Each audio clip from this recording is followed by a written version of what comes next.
23 start up நிறுவனங்களுக்கு வழிகாட்டியதை கொண்டாடி மகிழ்ந்த ஆலமரம் ஸ்டார்ட் அப் இன்குபேட்டர் நிறுவனம் சார்பாக நடைபெற்ற நிகழ்ச்சியில் ஜோஹோ நிறுவனத்தின் இணை நிறுவனர் ஸ்ரீதர் வேம்பு கலந்து கொண்டு சிறப்புரையாற்றினார்.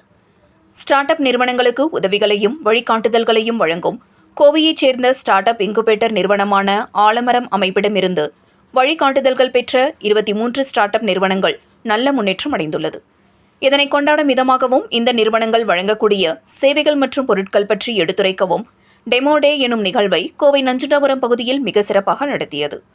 இந்த நிகழ்வில் இந்தியாவின் முன்னணி தகவல் தொழில்நுட்ப நிறுவனங்களில் ஒன்றான ஜோஹோ கார்ப்பின் இணை நிறுவனர் ஸ்ரீதர் வேம்பு சிறப்பு விருந்தினராக கலந்து கொண்டார்.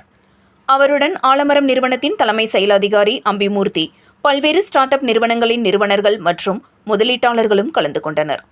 இதற்கு பின்னர் நடைபெற்ற செய்தியாளர்கள் சந்திப்பின் வாயிலாக அம்பிமூர்த்தி கூறியதாவது: ஆலமரம் ஸ்டார்ட் அப் இன்குபேட்டர் கடந்த 2022ஆம் ஆண்டு நிறுவப்பட்டது.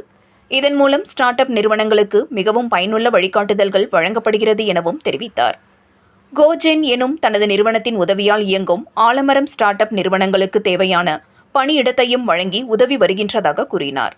இந்த வாய்ப்பை கிராமப்புறங்களில் இருந்து வரும் முதல் தலைமுறை தொழில் முனைவோர்களுக்கு ஆலமரம் வழங்கி வருகிறதாகவும் அவர் தெரிவித்தார்.